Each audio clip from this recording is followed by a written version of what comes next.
Good to be here. Yeah, it's been a good signing class so far. We're still working, but like all these guys, we got some good players coming in, replacing guys we're going to leave, and filling some spots in these these ever-changing times with the roster and everything that's going on. But we're really excited about all these guys. And then defensively speaking, you can see that we were trying to add some good youth to our defensive line group and some height and size, which I think we did a great job of there. We've added some linebackers that I think will be very good players moving forward. Last year we did sign a bunch of safeties, so we were not really in that market for this recruiting class. And then we are looking to, like Coach Roderick said, just bolster the roster maybe with a transfer or two. And the way the portal works, you never quite know what's going to be available next week, but we wanted to save a few spots for that just in case the right guys were available that we felt could add to our roster. Great, thank you, coaches. We'll start with questions for Coach Roderick. Jared Lloyd, if you want to start, and then Mitch. This is kind of a question that goes to both of you guys because it's about recruiting philosophy. And Jay, you touched on this, and we've talked about it before, but I'm just wondering how your approach to recruiting, both of you guys, has evolved with the increased usage of the portal and trying to find the balance of new guys versus experienced guys. I'm just curious how both of you guys have kind of evolved in that sense as you're looking at bringing guys into your respective units. Well, defensively speaking, I would still prefer to bring in freshmen that are great fits at BYU and then develop them the right way and then fight like crazy to keep those guys that have made plays for us that we know everything about, try to keep those guys here intact. There's always going to be things that occur, either injuries or guys decide to hit the portal or guys decide to declare for the NFL draft where there's going to be some holes. And that's where the portal can really help you as to go out and maybe find a guy and experience a guy that's played more reps at the college football level that can come in right away and play. But I just really believe strongly that those guys have to be good fits for BYU and good fits for what we're trying to do in our scheme, because not every portal guy that gets taken out there goes right in and plays at the schools that they're going to. There's a lot of mistakes made, and we want to be really careful of taking the right guys.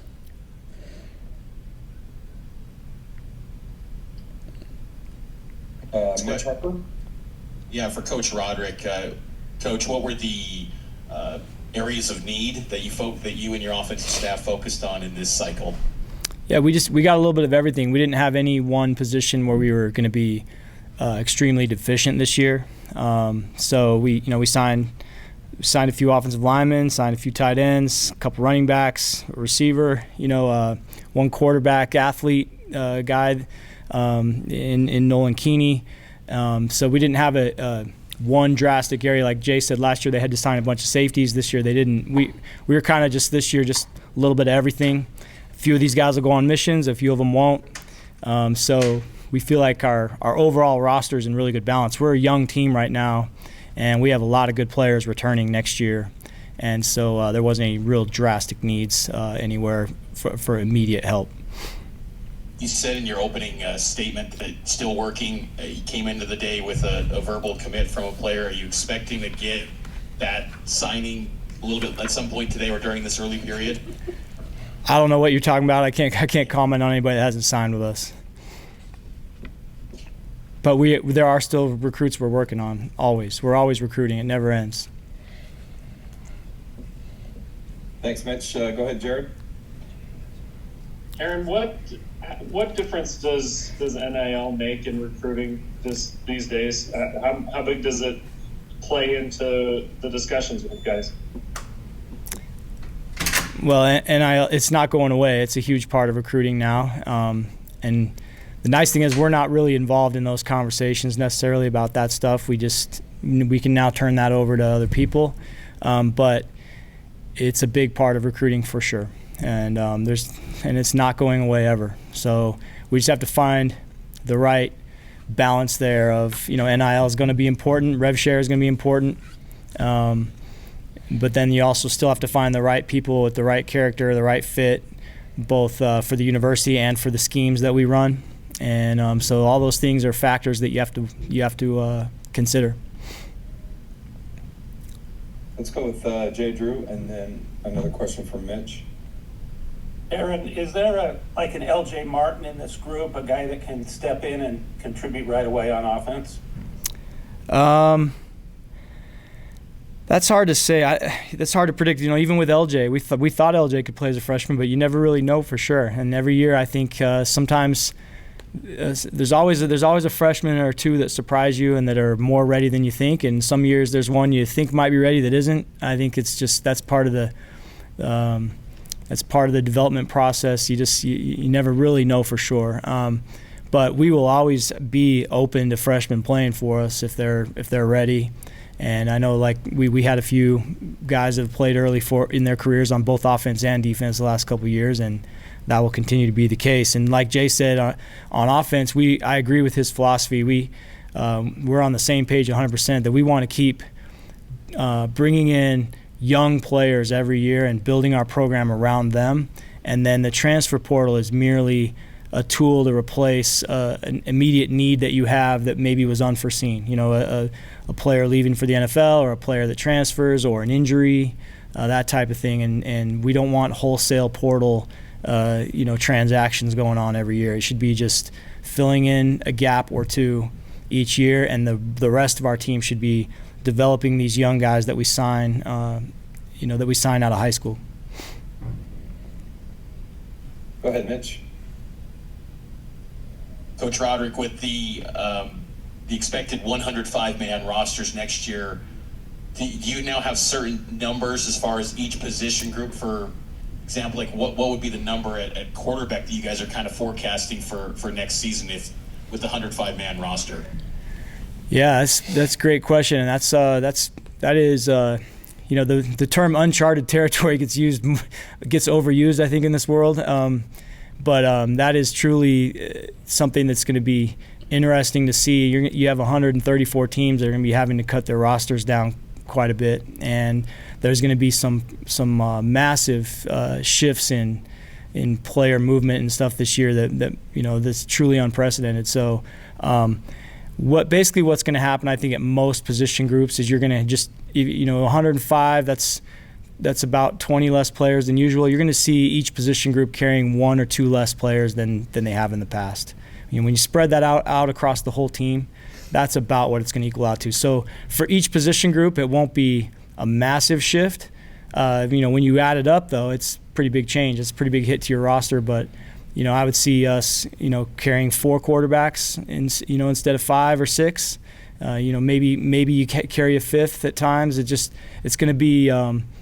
Right now we've been carrying 4 on scholarship and 2 walk-ons. In the future, it's probably going to be more like 3 on scholarship and 1 walk-on, or maybe 4 on scholarship with no walk-ons, something in that range. But and then you also have to leave a little bit of flexibility there too, I think, for just best players available. If you're too rigid with those numbers, you could end up passing on a good player, a good quarterback or a good receiver or somebody, just trying to stick to numbers. I think there's always a little bit of flexibility there for who the best players available are. And the one number you can't mess with too much, though, is O-line. You always have to have enough O-linemen to function, because there have to be 5 of those guys on the field every play. And, by the end of this season, we're playing Waylon at right tackle, he's a guard. He's never played tackle in his life, and he played really well. But the lineman depth is the most important thing to being good on offense. And just to follow up on that, you mentioned walk-ons. Is the expectation still that 85 scholarship, 20 walk-ons? Is that kind of the operating thought right now at this moment? I think Kalani's going to probably have to answer that, because I think we're still – I think everybody's still working their way through how that's going to work. Is that how you see it the same way? Yeah, I agree with that. Okay, questions from Sean Walker? Yeah, for Coach Aaron, you kind of touched on him a little bit earlier, but you guys did sign a quarterback in Nolan, and it seemed like you hinted at maybe leaving him open to potentially moving him around a little bit just because of his athleticism and whatnot. Can you just kind of expound kind of what you see out of him and where you sort of see him fitting in? Yeah, Nolan's a good quarterback. First of all, I'll just say that he's a good quarterback. He's a good passer. He's a big athletic guy that can run and make plays. And I just mentioned what a good athlete he is, though, because he is the type of guy that he could play a lot of different positions. He could be a quarterback. He could be a tight end. He could be an outside linebacker. And he probably, he can do a lot of different things. He's a very, very good basketball player. Super athlete. We're really excited. He's a great fit for our program. We can't wait to get him here. And he will be leaving on a mission in a few months, but after his basketball season. But he's a very dynamic athlete. Question from Jared Lloyd. Kind of touching on what you were saying earlier, Aaron, what's the value of athletes with these roster cuts in the sense that having guys that potentially can move around? BYU's done that in the past, guys going offense, defense, or doing different things, but does this even elevate that a little bit because of that might make versatility more valuable? Well, yeah, Jay mentioned recruiting length on defense, and we do the same thing on offense. Try to recruit as many long-levered, fast athletes as you can, and then you figure out how to make a football team out of those guys. And sometimes if you get too stuck on what position each guy plays in high school, you can end up passing on some players that could have helped you. And so we're trying to sign as many, like I said, as many good athletes as we can. Length is super important in this game. And especially, you play against these teams in the Big 12, you have to have length at every position. And so that's important. And then you do your best to get the best 11 players on the field on each side of the ball. Another big picture question, both for both of you. We just barely went through senior day, which is kind of a chance to laud the achievements of the seniors and the guys that have been there for a while. The signing days are a chance to kind of anticipate what those guys can become during their time. How much fun is it to see these guys, get this opportunity, sign and get these opportunities to work with them over the next few years? Look at that. Well, that's one of the most exciting things we do as coaches, right, is to sign these young players that we believe in and then develop them into what we hope they become. That's such a rewarding part of coaching. I've seen that with some of the guys that we're going to lose. To watch Blake Mangelson become what he became and have such a great year in the Big 12 like he did this year, or Tyler Batty. That's one of the most rewarding things we do as coaches, and this is every year we get this opportunity to be excited about a new crop of those guys, and that's the best part of our job. Okay, we'll take a question from Sean Walker, and then I believe Mitch Harper has a question for Coach Hill. Yeah, we can kind of throw this at both of you guys because there are a couple of legacy recruits to BYU that you guys signed. One linebacker, obviously, in Tyler, and then a lineman. I'm not sure where Austin fits on the line, so we'll just say offensive lineman. How important was it to be able to retain those types of players, especially when I know both of those guys had a lot of interest and a lot of offers from some pretty big name programs, and it wasn't necessarily it was far from a guarantee. I think that they wound up sort of following in the family business, if you will. Yeah, there's been a lot of, I guess, legacy recruits over the years that have been good players here, and that will probably continue to be the case in the future. You don't just recruit guys though because their dad played here. You recruit guys because they're good enough to help us win in the Big 12, and there's been a lot of great players here who have kids playing football, and these guys were recruited here because they're very good players. They can help us win, and we're excited. We're excited about them. We had Blake Bryce is a tight end. His dad played here as well. I think I don't know if you mentioned him, but we have a number of guys like that in the program now, and we hope to have more in the future. But it's always based on the merits, though, of what the kid does on the field. It's not just because his dad was a good player here. And so we want to give credit to these kids for doing their part to prove that they belong at this level. Well, and I think another thing that's big with that is that these fathers that came to BYU and were great players themselves had such an unbelievable experience at BYU that I think a lot of those guys yearn for their kids to go to BYU to have a similar experience. And that's something that's pretty special about this institution, is just what it represents in the lives of so many of those players that did play here and the experiences they had. And hopefully moving forward, we can replicate that on a similar or even better scale with these players that just signed with us. For Coach Hill, I wanted to follow up on asking you about Tyler Payne. When does he plan to matriculate, and your thoughts on the type of player career he had at Weber? Well, we expected to get him going soon, and I thought he had a phenomenal year up at Weber. He's a really good athlete. I love his physicality and the way he plays the game. He plays the game at linebacker a lot like his dad did at punter, like just knocking the heck out of people. So I am super excited about him. I think he brings something to our linebacker room that's going to make the whole group better.